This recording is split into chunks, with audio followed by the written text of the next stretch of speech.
All right, good morning, everyone. So first and foremost, I'd like to state that I'm not here representing Poolesville High School. There's no critical issues or peace club at my school. I tried to start one last year and my friends laughed at me. So I'm here representing myself.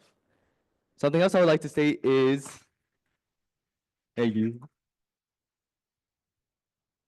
Something else I would like to mention is that the information in your pamphlet is incorrect. I was planning to show you guys a 10-minute video on this year's theme, Youth Intercultural Exchange with the goal of disarmament.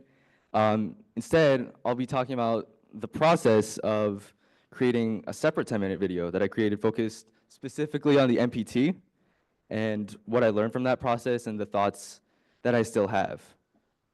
So I've decided not to show you guys this video because one, I made this video for the National History Day competition, and I'm apparently not supposed to use this video for other projects, and two, because I just don't want to stand here and listen to my own voice for 10 minutes.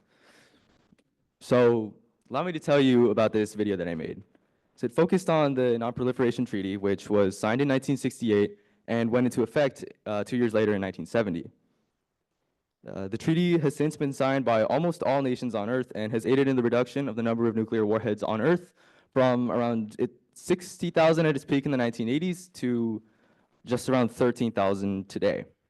But however, as this treaty, as I realized fairly quickly, has many flaws, the largest being these three: that it's poorly worded, poorly enforced, and creates a system of discrimination between recognized nuclear and unrecognized or non-nuclear states.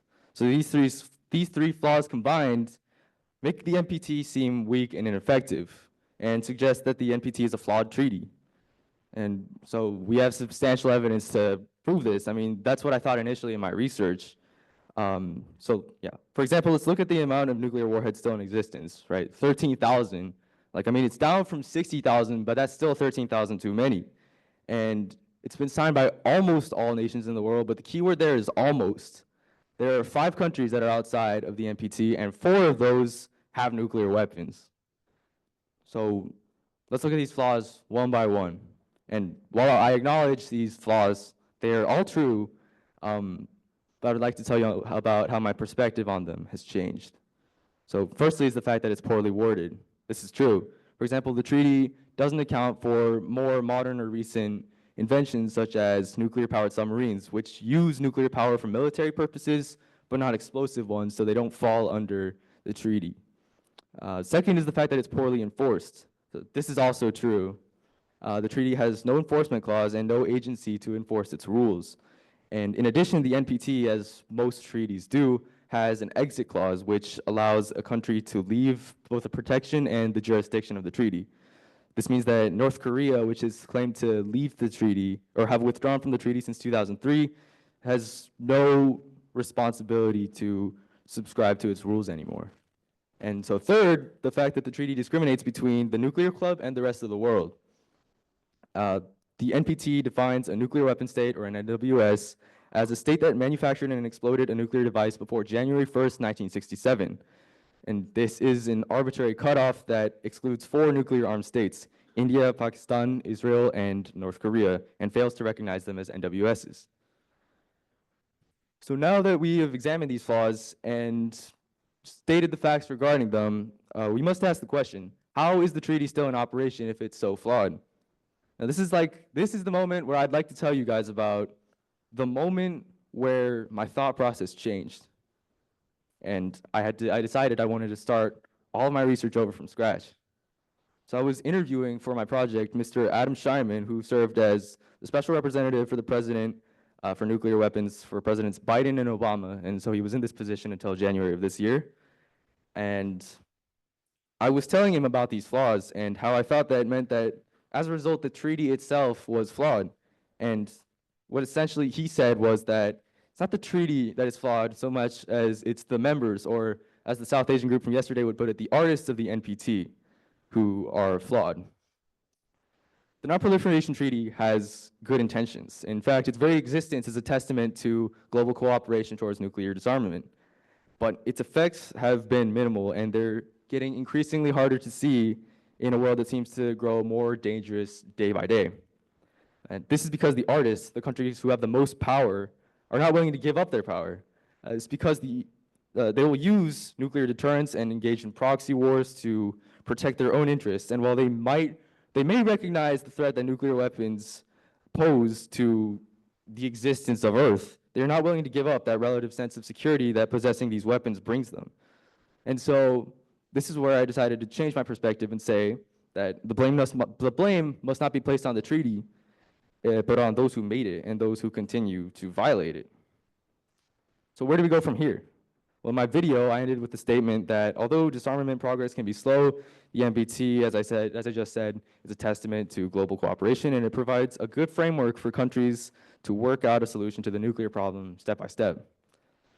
I'd like to rephrase my concluding statement and say that international cooperation in general is the best plan for getting countries to find a solution, getting people of different backgrounds from different countries to communicate with one another, to learn about each other's countries and their histories, will allow them to respect one another. And with mutual respect, countries will be able to settle their disputes and eventually arrive at a solution to reducing their nuclear arsenals and bringing us closer to world peace. So if talking is all we need to accomplish disarmament, what's taking us so long? The answer to this question would probably take days to answer fully, but in short, it is existing cultural, religious, ethnic, political, ideological disputes that prevent us from seeing eye to eye and getting rid of these nuclear weapons. Even though most of us agree that nuclear weapons are an evil that must be destroyed, nobody's willing to get rid of them. And nobody's willing to get rid of them in an increasingly tense global climate. And to reduce this tension, drastic actions must be taken that our current world leaders just are not ready for. So this is why the true solution to nuclear disarmament, I believe, lies in the youth, in us. We are at a time in our lives when we are still exploring the world and our place in it, but we have the most energy to act. If we grow up conscious of serious global issues like nuclear disarmament, then we'll be prepared to tackle these issues when we ourselves are in power. And events like this, like the Critical Issues Forum, that allow young people to come together and discuss topics like non-proliferation and foster intercultural connections, are key to building a world of educated and conscious leaders. However, this is just the half of it. Of course, the fact that representatives from both India and Pakistan are present with us today for the first time in Monterey is monumental. All right, let's give them a quick round of applause.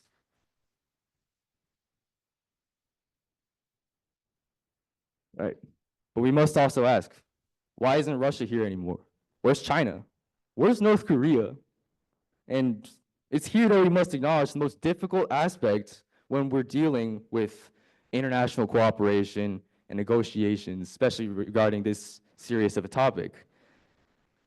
Adults today, in the form of governments who are unwilling to listen, the United States government does not listen to our pleas of encouraging disarmament because they feel threatened by the Russian Federation or the People's Republic of China, the Democratic People's Republic of Korea. And those countries don't listen to their own people's pleas, not just because they too fear the West's nuclear weapons, but because they are authoritarian countries and by principle tend to listen to their own people less. Too much is at stake for these countries, all of them, both democratic and authoritarian alike, to sit down and talk and reduce their arsenals. And it seems like no matter how many children we teach now, no matter how many posts we put on Instagram or how many local representatives we call, the ways of the world will remain the same as they are now. And all we can do is hope that by the time we're in charge, our predecessors won't have ruined things beyond salvation. So what I'm trying to say here is the best option for us as youth in a volatile and uncertain world is to continue to keep ourselves educated, to interact with people of other backgrounds and to hear their stories and to understand their perspectives and where they're coming from. I mean, we must do all of this under the threat of the current political climate. But even if current world leaders will not listen, we must recognize our position as potential future world leaders. We must cultivate our understanding of political issues and attune ourselves into thinking critically about global issues, specifically nuclear disarmament. And we must act as a beacon of hope for the world, for ourselves, and for generations to come. Thank you for listening.